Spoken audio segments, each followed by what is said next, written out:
Where does that energy come from? Primarily coal, oil, and natural gas, those in the middle. And you can see how after World War II, both population and energy use exploded. And they are directly related for a good life. Worldwide energy, coal, oil, and natural gas are fossil fuels. They provide 84% of the world's energy, 80% of the United States. Only 3% comes from wind and solar. And we have hundreds of years of all three of those, coal, oil, and natural gas in the ground, at current technology, at current harvesting technology. So we have plenty of all of those things available. So all the shortages we are experiencing and will experience in the future are all man-made and artificial, all by legislation. Oil. We have 36 billion barrels of oil used every year, 100 million barrels of oil used each day, and we in the United States use 20 million barrels of that oil.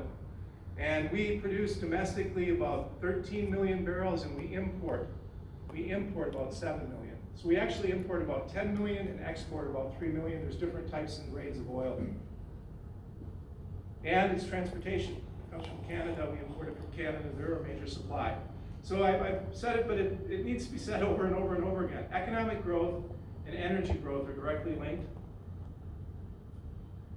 We use another 1 million barrels of oil in the world for each 2% of world GDP growth.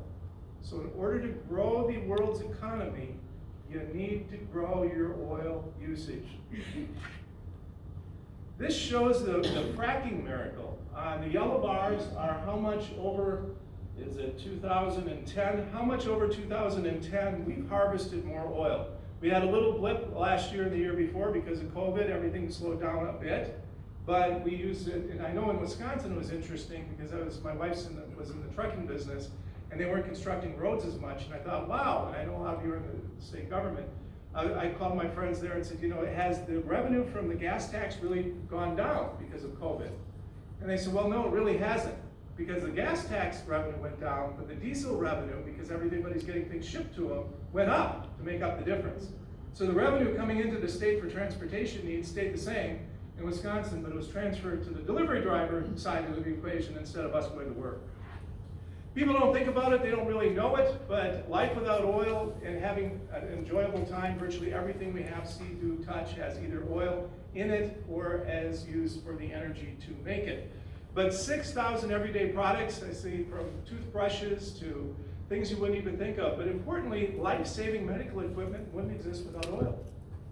And all across the bottom are all the variety of different things that we have. Cosmetics, medicine, vitamins, plastics, synthetic cleaning products. You name it, oil is a component of it. Where does all of our energy come from, or where do we use our energy? Residential and commercial energy use about 40% of the energy used in the United States. 28% is for transportation, I like to say about a third. Industry is about 32% of the energy use.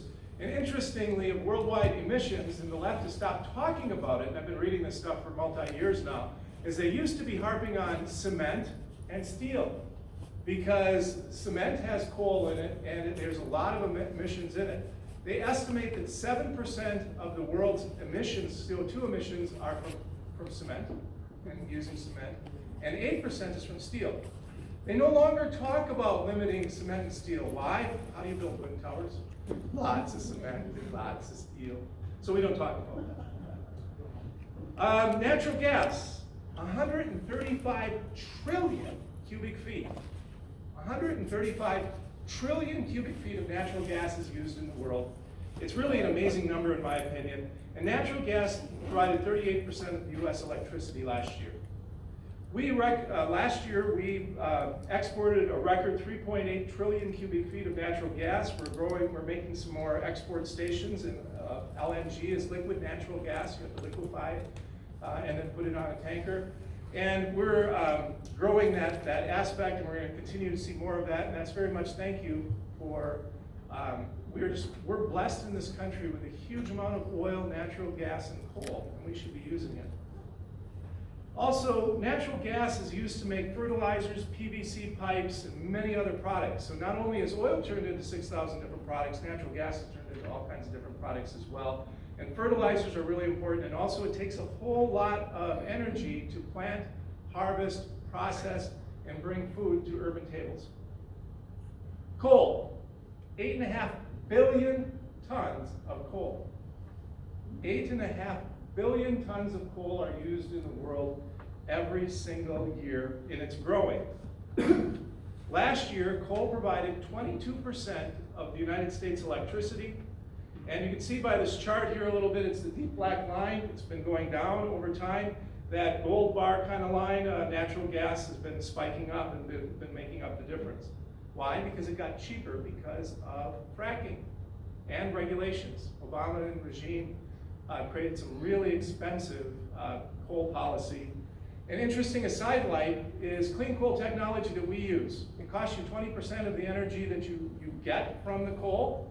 It also creates a lot of solids, and anywhere from a third to a half, depending on the source quoted, is turned into drywall. So a third to half of the drywall used in America comes from clean coal technology in the 240 coal plants in the United States. Well, there's probably about 235. At the beginning of the year, there's 230, 240.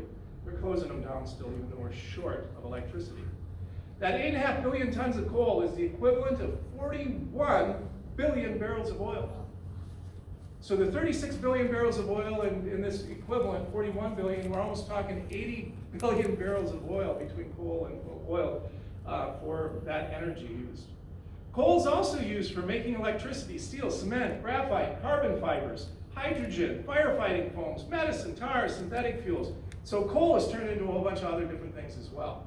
And the Germans during World War II, part of the reason they lost is they ran out of oil and gas for their tanks, their transportation, their planes, and they developed a process, and may have been around before, but they scaled it to some extent, of turning coal into liquid oil, and liquid gas, which you can do, it just costs more money.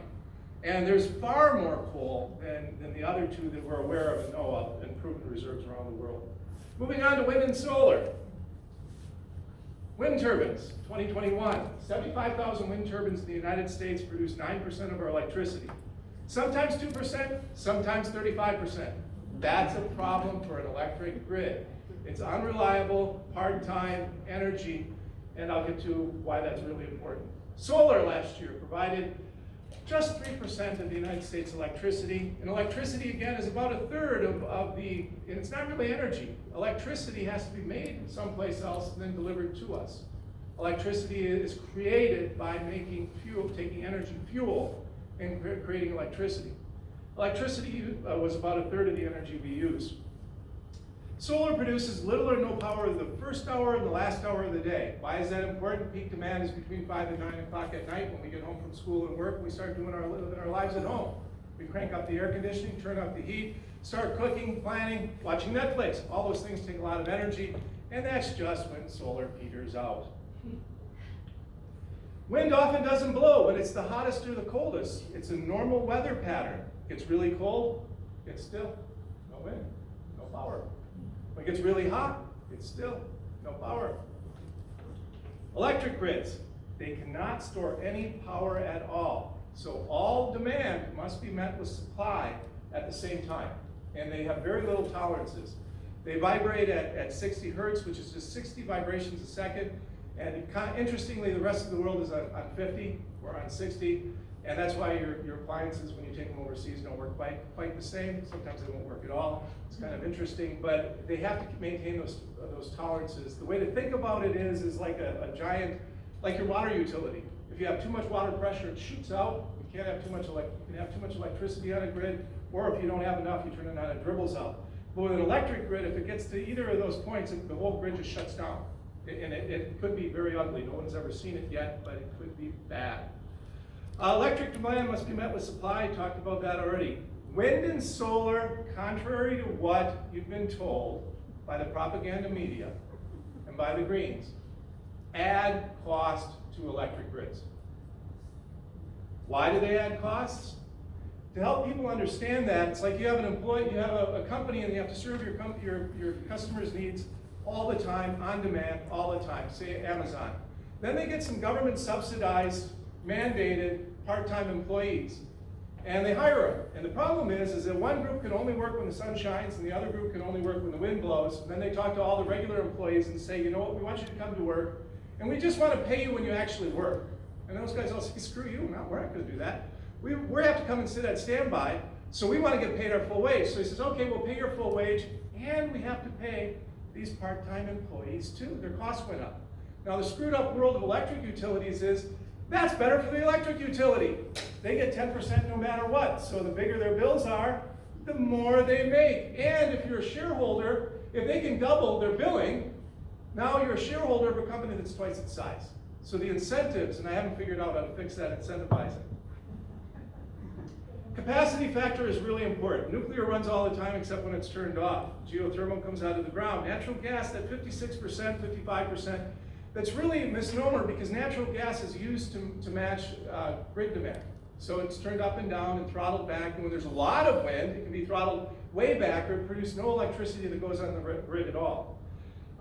Coal it's the same deal. Coal runs lower because wind and solar are displacing it, but you still have to pay for the coal plant, people in it, all the other things that go on it still has to be there and paid for, but now it's not producing much electricity, if at all. So its prices per unit go up. That's where the situation we're in. So the cost of natural gas and coal generation is going up and up. At the same time, we're adding more and more of this part-time energy that we're paying for, wind and solar. Texas grid, the bottom part, the gold and blue. And the first part of it on the left and the bottom, if you look at it, and that was before the very terrible cold weather, they already stopped working. They were producing almost none of Texas utilities' electricity. Then when it got real bad, they produced very little, and the top line was mainly met by natural gas. Some of those natural gas plants 5x the amount of electricity that they were producing until they couldn't anymore, and then they started shutting things down. And then those goofy Texans, what happened was the EPA said, natural gas doesn't come out of the ground or flow in pipes very well unless it's warm. So they were heating with natural gas, but they switched it out for electricity to keep it all warm and flowing. And then when they started shutting off things on the grid, they forgot to put that on the critical needs list, and they shut off the heating generation for the natural gas, which turned off the flow of natural gas to the natural gas plants, so more of them shut down. So they had a problem. So when the Greens say it was natural gas, well, yeah, that was the problem because it was stupid regulators, because it would be cleaner to use electricity than natural gas to heat the pipes when you already have the natural gas there. You gotta love the world. The Greens, wind and solar part-time, you gotta pay for the part-time and the full-time power too. It just adds costs. Gas cars, to help people understand it on a regular level. Your family, you have a couple gas cars, you're busy, somebody comes along, a charlatan, and he says, we have this really cool solar car that works like solar panels, and only works when the sun's shining, but it's no fuel, it's gonna save you money. So you buy it and you find out you can't use it to go to work or get home because the first hour, last hour of the day. So now you have 2 gas cars and a solar car, and you gotta pay for 3 cars. Your costs just went up. Then you buy a wind car with the same idea. Hey, I don't have to put any gas in it, it's gonna save me a lot of money. And you know, same problem. You can't take it to the kids' soccer game because the wind might stop blowing at the end of the day. So now you have 4 cars, and you still have to keep your 2 gas cars. And thank goodness, at the beginning of the Biden regime, when he came in with the Democrats, is what they wanted to do was close down the 240 coal plants that provided us 22% of our electricity, and said you can buy as many wind and solar plants as you want, just keep buying them. Now in that car analogy, think about that. If you had 10 cars, what is your cost gonna be? And all the wind and all the solar cars don't work at the same time. We would need another 350,000 wind towers, which would cost us $1.3 trillion just to get to half of the United States electricity today. That's without more additional electric cars. We're building about 6,000 a year, so we're on the 58-year plan. Or we could build 8,000 square miles, and I'm not even sure how solar panels, it's very hard to get solar information on scale and how much there are. But in Florida, there are 6 counties that have more than 1 million solar panels. And they provide 2% of Florida's electricity. So they have 7 million solar panels in Florida, making 2% of their electricity, only when the sun shines. Electric usage in the United States. Look at that bar on the top. Since 2005, we're not using any more electricity. Now our economy has grown. Why is that? LED lights are way more efficient than other lights. The computers we use to watch Netflix and to do things, utilities, appliances, industry, all of these machines would become far more energy efficient. So as we become energy efficient, we actually use more energy, even though we're far more efficient, and the economy gets better. But we're adding a lot more capacity when we're not growing our electrical needs.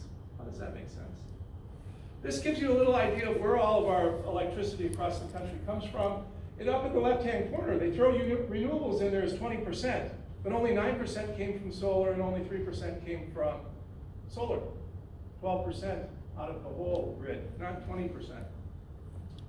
Electric capacity, this is what we're doing. The blue bar, the blue on the bottom is reliable on-demand capacity. That's nuclear, coal, and natural gas.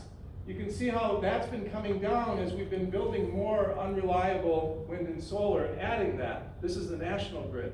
This is MISO, where I live. It serves 42 million people in 14 states from Louisiana up through the Midwest to the province of Manitoba. What they've done is they say the black bars here are what their electric demand is supposed to be, but they put out, and they were short. We didn't have any blackouts this summer, but they were warning us a lot of it. They're going to come in the future. And what they've been doing is adding the blue bars on top is a whole bunch of wind and solar, and they've been closing reliable power, usually coal. The root cause of our grid reliability problems, it's just we're closing down too many coal plants too fast. Everywhere they've added wind and solar in the world, increased costs. The top bar on this is Denmark, the next one's Germany, and the next one is United Kingdom. All leaders in green technology. All into offshore wind, by the way. They all have a lot of offshore wind. I've done the math on the 5 European countries that have the most offshore wind, and it has a 42% capacity factor. Except last year when it was 20% lower just because the wind didn't blow so much. That just happens. And sometimes it doesn't blow at all for days or weeks. It just happens. Californians, those crazy Californians, they pay nearly double the national average in electric rates and growing faster than the rest of the nation.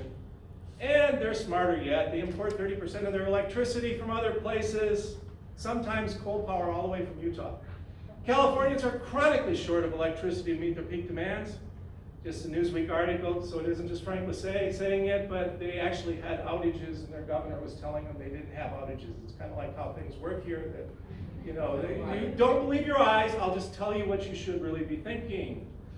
We're moving on to industrial batteries and hydrogen and energy storage. Energy storage is expensive. Batteries, really expensive. And there's just not enough lithium in the world. And I'm going to pick up the pace a little bit so I can make it, because I still got the climate side of all this stuff to do it. But batteries are just wildly expensive. There's not enough lithium. And they are prioritizing the 20 or 30 million electric vehicles they want to build in the world. That's where the lithium is going to go. Hydrogen, next taxpayer boondoggle. And I'll tell you why.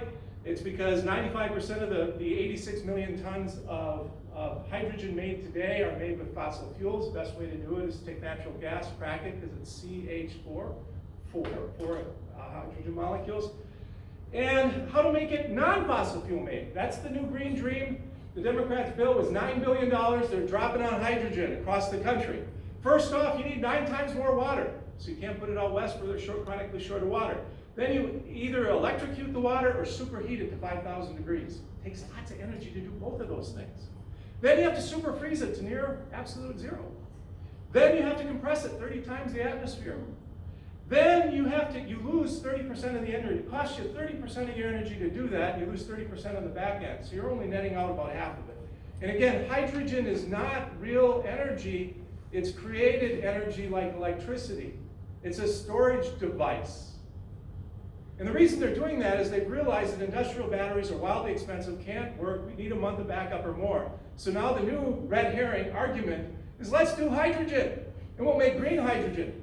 How do you make something that you have to superheat, super chill, and then compress on a part-time basis? You can't. New Hampshire, a couple quick facts for you guys. You may or may not, but I got the link on the bottom. 50% nuclear energy, 25% gas, natural gas, 7% hydro, 6% biomass, which is green wood, bad idea. 3% is wind. Sorry, anybody if you work in that industry. What's your electric generation here? You have the 5th highest electric rates in the lower 48, and you're spending about $4,000 a year in 2019, and you only have 4,000 electric vehicles out of 466,000 registered cars here, which is not unusual. There are only 1% of all the cars on the road, and 1.5% are in California. There are only 200 in North Dakota, by the way, that they're going to spend $30 million building plug-ins for. There's only 200. But that's for tourists who are coming through. Last point on wind and solar. Natural gas plants have to be running all the time. You can't turn them off and turn them on, so you have to run them all the time. So when you draw them down to zero or part production, you waste the electricity because you got to keep running. And they continue to make emissions. And then peaker plants are used. They're becoming more and more, and they're really expensive. So if you have a $500 million plant, maybe they don't cost that much. I really need to research that part of it. But you have a very expensive peaker plant. It's like a jet engine plane that produces electricity as you need it immediately with either natural gas or oil. Oil is really the dirty part. Natural gas is very clean. If you use that, you have to charge a whole lot of money for that few hours of use. The rest of the world, China, 400 coal plants, more than that. They're ramping up around the world now. Communist China burns more than half of those 8.5 billion tons. They have 5 years of stockpiled coal. What are they preparing for? China gets 57% of their energy from coal. They are investing 8 times more in fossil fuels, contrary to what Bloomberg would want you to believe. Sinopec and PetroChina are the 2 largest oil companies in the world by revenue. They're more than double the size of Exxon. Communist China has more CO2 emissions than the United States, Europe, United Kingdom, Japan, Canada, Australia, and New Zealand combined. India gets 75% of all their energy from coal, and they want a lot more because they have about 600 million people who are burning wood and dung and have no electricity.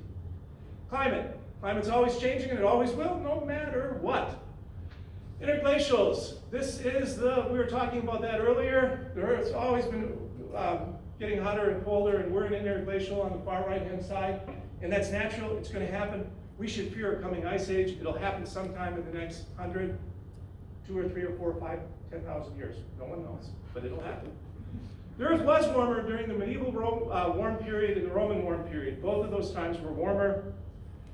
This was Michael Mann from the University of Pennsylvania. It's still on Wikipedia. It's completely and totally discredited. This is how this liar did it. Is he took a bunch of cherry trees from a certain area, were very, very old, and he analyzed their tree rings, and he picked certain ones that worked for him, and then in the last 60 years he used actual temperature data to provide this graph and erase the medieval warm period.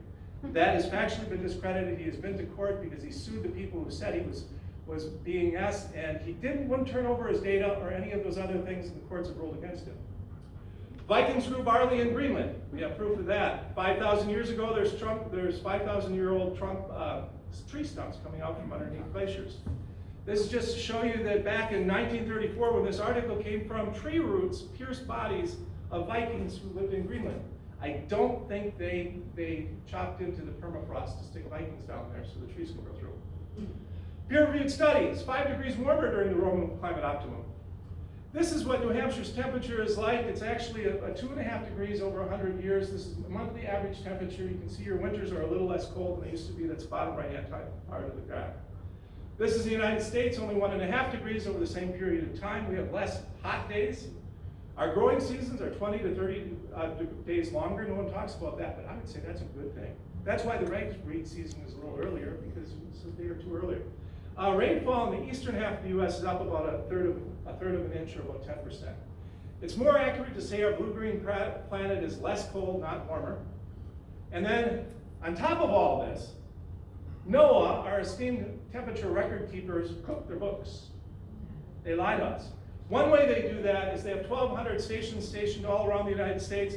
These ones that you're looking at, formerly, some of these were formerly in farm fields. It's cooler in the farm field than it is in the city. It's cooler when you have it over grass than if it's over concrete or blacktop, or by an air conditioning outlet, which some of them are. But with a straight face, they include that data. This is a heat wave index. They didn't erase this. The mid-30s were very hot. Here's how they cook their books. They just adjust the data. They made the past cool and the present a little bit warmer. The real data is the measured data that you see on the top in red. The reported data they give all of us now is coming up from the bottom. Otherwise, the 1930s were warmer. Carbon dioxide. We're carbon-based beings. 18% of us are carbon, and I'm an ex-politician. I'm probably at 60,000 parts per million as I breathe. But most of you are at probably 40,000 parts per million. And when my grandma said talk to your plants, she was right if you get up close and breathe on them, because they like CO2. The big climate myth. If we control CO2, limit CO2, get it out of the air somehow, the climate will just get better. I mean, what a bunch of garbage. CO2 is a trace gas. It's just 0.04% of the atmosphere. Water vapor is a primary greenhouse gas that you've never heard of, is 2%. It varies between 0 and 4%, or really probably about 1 and 4%. Water vapor is 50 times more abundant than CO2 in the air. Will Happer from Princeton, brilliant guy. I put Jason down there. Most of you probably don't know it, but it's a group of really smart scientists who advise the Department of Defense, Department of Energy, presidents, everybody, and he was part of their steering committee, or led it for a number of years. Really smart guy. 95% of the greenhouse effect is water vapor and clouds. Clouds reflect the sunlight during the day, and they hold the heat in at night. So they do both. They warm and cool the earth. CO2 is necessary plant food. The world is much greener. The darker green is more green. 30% greener because of CO2. This is from NASA, and they say exactly those words. See, because of CO2, this is right from NASA again in their article. Because of CO2, leaf mass in the whole world is double the size of the United States has been added in the last 40 years. The world's 33% greener. Worldwide crop harvest, but those greenies are after that and want to starve people, and they want this to go away, but our crop harvests have been up. It's fertilizer, better seeds, and plants love CO2. This just gives you an idea. The 400 is about where we are now at CO2. At 800, you double, it's even better. I wish I could find the one that has 1200, because it even gets better. And the other interesting part is the roots grow even deeper. And they use less water, because they have stomata that they breathe through, and if they get more CO2, they use less water because they have less breathing holes open less often. They grow a lot better, bigger, faster, have more fruit, need less water. They also need more nutrients. That's what the climate naysayers will say, well, but they're all going to die off. Well, yeah, if you don't give them more nutrients and fertilizer, they will. So that's what they're after now. CO2, to help you understand it, it's like you take your favorite cocktail. An ounce has about 560 drops. You drop 11 more in, that would be CO2. It's water vapor. Then you drink it, you have a few, you start to feel happy or sad. And then you say, it was all that CO2, those extra 11 drops every time, that's what got me this way. This picture is to give you an idea of how complicated and complex our world is. And our world's weather is incredibly complicated. And to break it all down and claim one small trace gas that does the same thing that's 50 times more abundant is the biggest lie you have ever seen. It is a house of cards, and that's why they need to shut people down. Well, that leads me to this. This graph shows over, I don't know, like 1 billion years. But the red bar in there is the global temperature. So you can see it goes up and down. It was way warmer, way long ago when those giant ferns and the giant dinosaurs roamed the earth. Then the blue line is the CO2, and you can see there's no relationship. None whatsoever. There is on a shorter time scale, and it's real close at the lower levels, but we could deal with 2,000, 3,000 parts per million of CO2, and the world would be a lot better place. And this is, by the way, what got me disappeared from LinkedIn. And Greg Wrightstone, who wrote Inconvenient Facts, a great book I'd recommend, and the executive director of CO2 Coalition, they disappeared him and CO2 Coalition. I mean, just disappeared, locked out. At least Facebook, they put you in Facebook jail and they tell you. And they give you reasons for it, and they let you see, they let you creep on other people. But I'm disappeared from LinkedIn. I can't, if I pull up a LinkedIn link on my computer, it pops up and then it shuts down, since you're not allowed. That's what they do to these people who are realists. Climate alarms tell they're going back. Hurricane cyclones, I'm going to go real fast here. They're becoming more frequent. No, they are not. This is worldwide tropical cyclone and hurricanes. You can see there's no trend up. And this is accumulated cyclone energy, because they say, oh, they're going to become more extreme. Well, no, they aren't. United States landfalling hurricanes. You can see there's no pattern. Japan, typhoons in the Pacific, definitely down. Tornadoes. The trend for tornadoes is down both in frequency and in number. Here you go, annual count to the big ones. Here you go, normalized U.S. damage from them. This is what NOAA will show you, though, not what you see from other facts. There's no trend for wet or dry or droughts or floods. This is showing us in the United States, both wet and dry. And you can see there's no real trend. This is the annual cost of flood damage in the US, definitely down. It's because we're smarter builders and people don't live in the floods anymore. Worldwide wildfires are down. Here's a graph of that. Here's the number of acres burned in the US. What the EPA and the other agencies are doing is they're starting it in 1983 because they claim that there's no good data prior to 1983 about forest fires. So it looks like they're going up a little bit. Great Chicago Fire, Peshtigo Fire, and big chunk of Michigan all burned in 1871. The news articles from then said the Midwest was a tinder box. And it burned and burned, and that was the deadliest fire we've ever had with at least 2,000 people dying. And that was back in 1871, long before CO2 could have done anything. This again, forest fires. Greenland, they're coming back, the ice is coming back. And you remember those really cold winters? You probably don't, but the cold winters of 78, 79, they started measuring the ice in the Arctic and in Greenland in 79. Why? Because they have records back into the 60s, because they would have shown that in the 60s it was lower, so they needed to create the downward graph. The Jacobsen Glacier has been melting since 1850. That's what you see, the very first line, and it's been growing again for the last decade. Surface ice balance. When you look at this, the important part is this is how much snow and ice comes down in Greenland. 2022 is right in the middle of the average, but every year it adds more ice and snow. When glaciers grow like pancakes, they expand. When they expand over water, they break off, and those icebergs float around as fertilizer centers on the ocean. And when glaciers recede, they shrink back from the edges like a melting ice cube. What the media shows you on the left, the reality on the right, and the long-term big scale of things, there's hardly a difference at all. Past predictions. I'm going to go fast here, but this just to show you, they tried to erase this. That the 70s, there were a lot of scientists who believed there was a coming ice age. Time even said it. Another one, New York Times, said the same thing. No end in sight. Here's another one, New York Times book review, a different one. Then global warming, 1988. James Hansen wanted more money for NASA because we weren't going back to the moon anymore. He needed some money, needed some things, and dreamed up the CO2 as a problem. We had global warming. Just a decade before, it was global cooling and coming ice age, and then it became global warming. Boy, did that take off because they had the help of a lot of different people. His predictions, right away, he said we're going to have an ice-free Arctic by now, and Manhattan would be underwater by now. Boy, he's so wrong.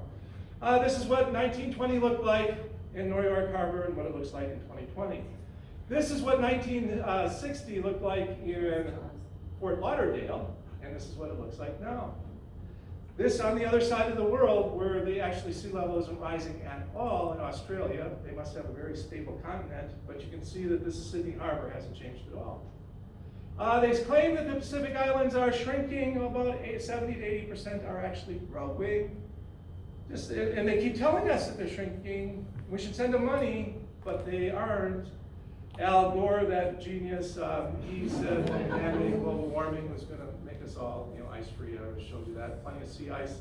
This was from 1995 and 2022. You can't tell the difference. This is sea ice from 20 to 2022. The extent hasn't changed. There's climate science. Just trust the science. Trust the science. You twit. Reproducibility. I mean, we're buying this stuff. A lot of people bought this stuff. And I don't blame them because we're getting propaganda on a daily basis.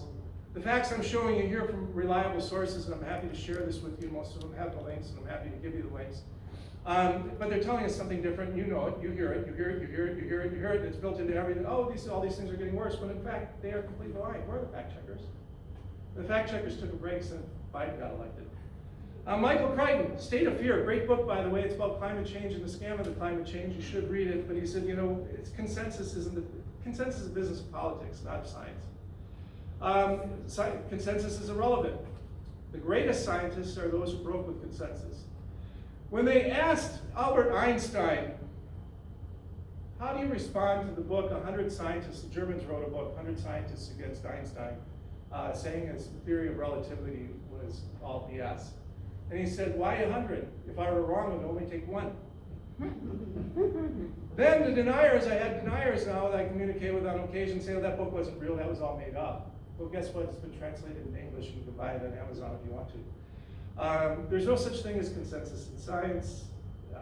Let's see. Will Happer again, and there are other scientists who said that, who are able to speak out, who have tenure, who haven't getting pushed out yet, who have some bravery because they get death threats, truly. We don't have peer review anymore, we have PAL review.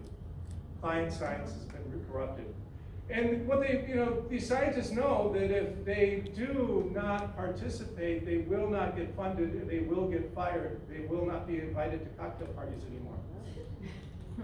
Climate policy. This UN official, and there are other ones, saw their chance.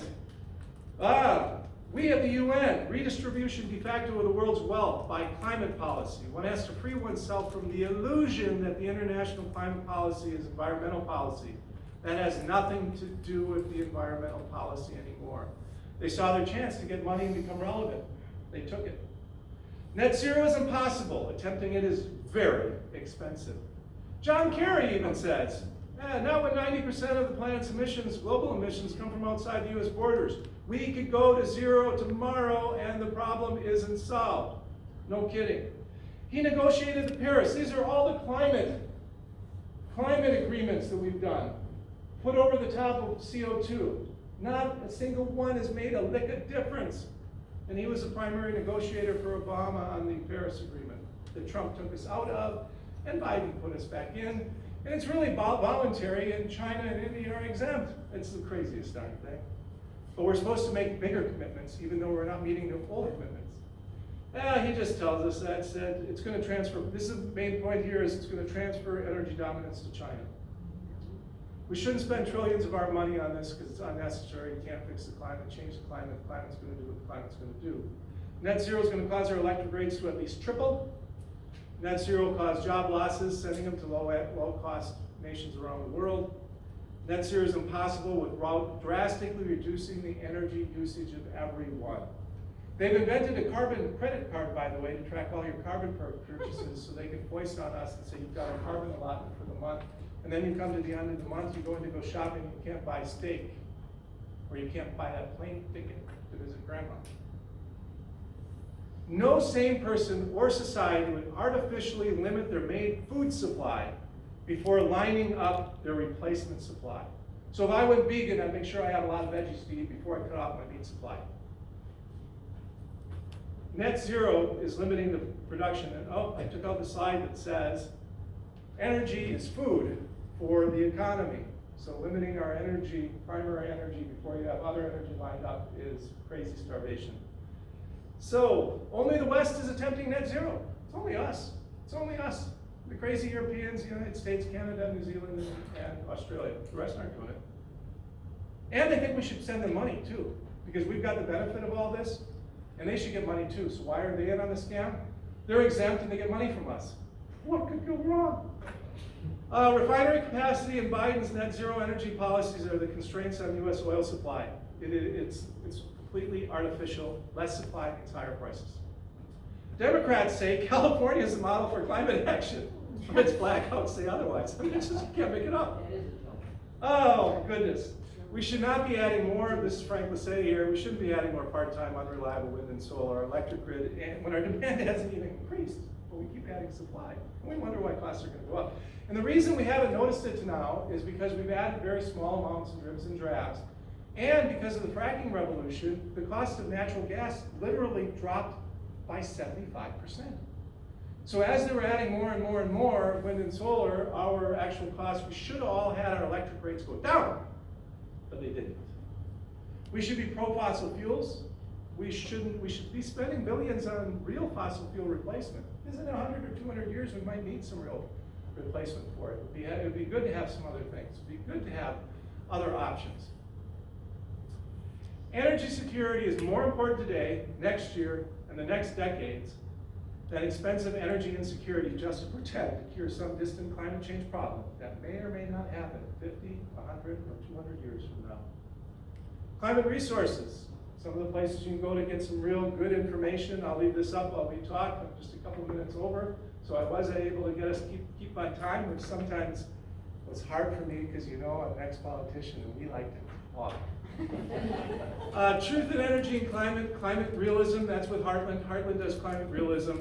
Real Climate Science with Tony Heller. He does really great videos. He's really good. I like him a lot. He's really interesting. He sends them out almost every day. They're fun to listen to. CO2 Coalition, that's where Will Happer is I think he's the president or the chairman of their board, but there's a lot of 90 scientists who are there. Climate Discussion Nexus is out of Canada. They do fun, interesting, good work. Every Wednesday they do a wake-up video call, but they send out stuff regularly. And What's Up With That? What's Up With That? He's also a little affiliated with Heartland, but he runs his own, and he is the #1 website in the world for climate information of all different types. So those would be some places that you could get some more information. I thank you all. And now we'll get to some questions and answers and chatting.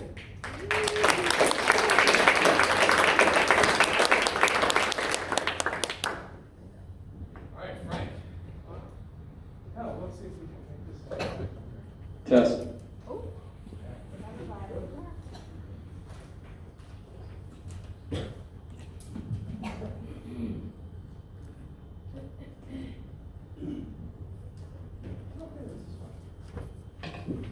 Okay, Frank, let's see.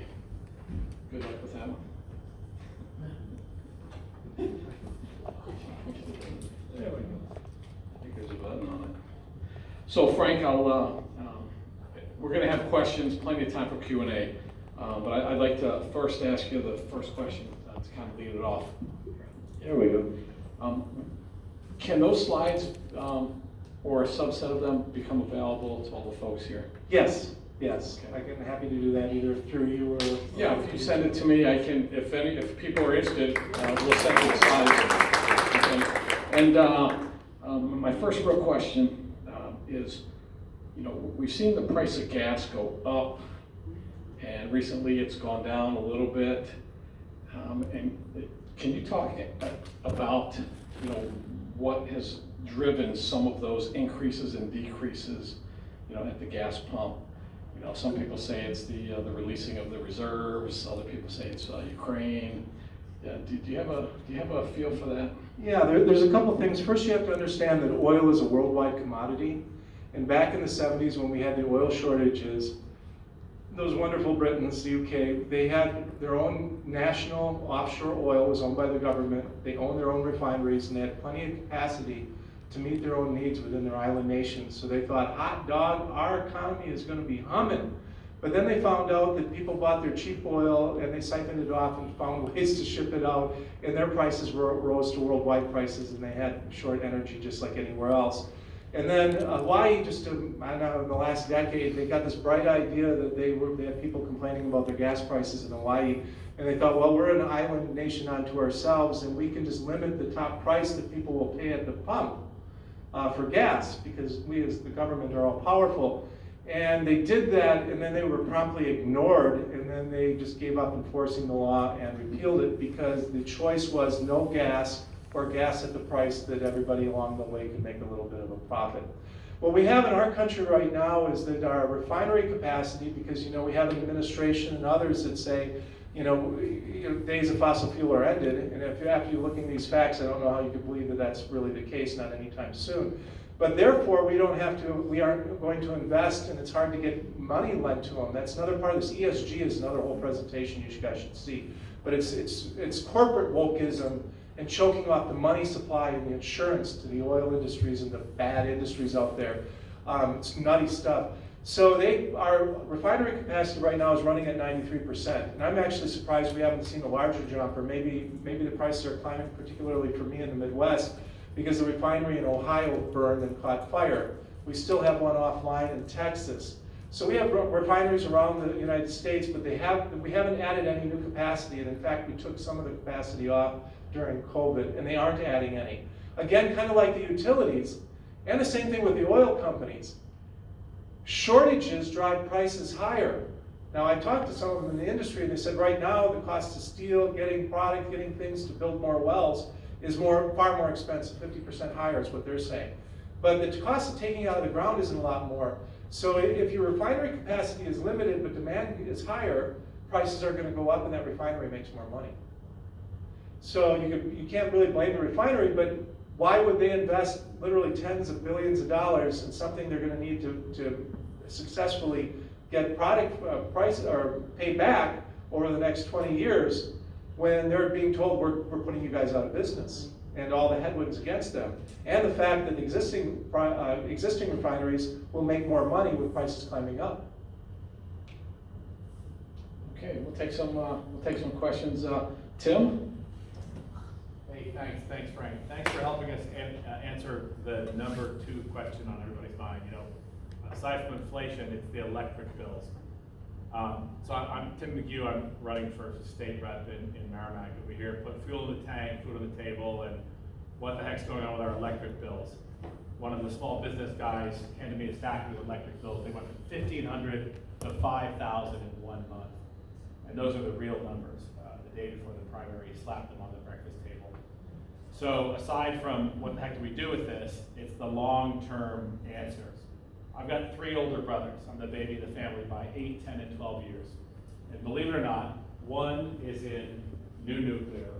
One is 30 years in the oil patch, but he's in natural gas.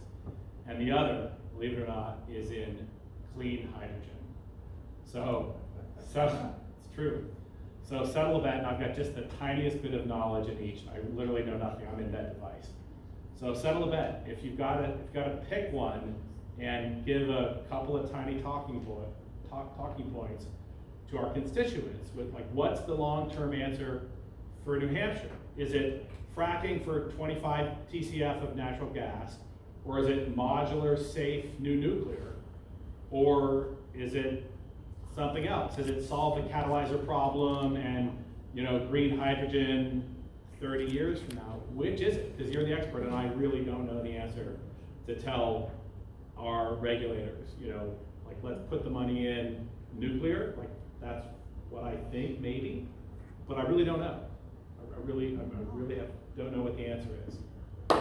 Okay, first, if you'd be willing to send me copies, you black out the names, of course, of those electric bills, I'd love to see them. Oh yeah, he'd happily share them. If you could, he will share them. I've got them on my Yeah. phone. I'm happy to give them to you. Oh, I'd really appreciate that. He's freely allowed to share them. And because misery loves company, Yeah. and part of it is Ukraine and Russia, but the other part is this getting down the wind and solar path so far. But the UK, their electric bills for businesses are 10 times more than they were last year.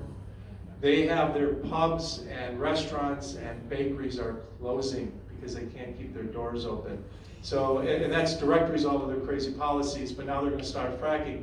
Fracking is one of the answers. More energy. More energy is it. I think nuclear is really great. I represented the Point Beach Nuclear Power Plant in Wisconsin, and the Kewaunee plant.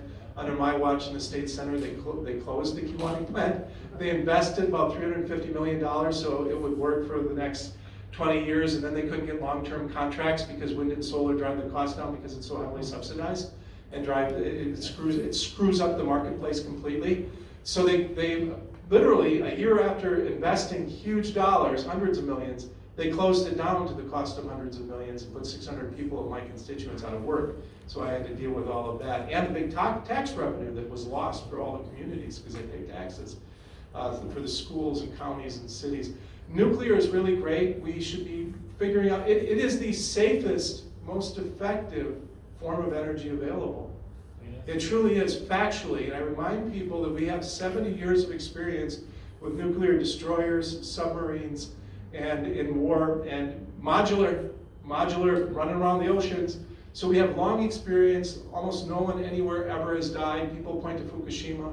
Funny sidelight on that is Wisconsin had a half-built nuclear power plant in La Crosse, and we were always trying to change the law because the lefties, and I don't know when, put a law in that you couldn't build nuclear power plants anymore in Wisconsin, even though we already had 2.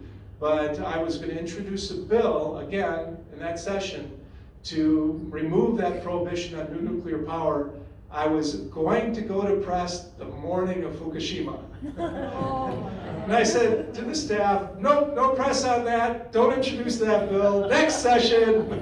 And it has become law, but it was after my time. Somebody did pass that. So nuclear is really great. Fracking and more energy is really great. I think you should resist wind and solar and offshore solar wind every way that you possibly can. You should never ever do, you're so far north here, like in Wisconsin as well, rooftop solar, you should never pay retail prices. That's what net metering for solar is, the biggest lie scam around, because they're producing wholesale power, so they should be paid wholesale pricing.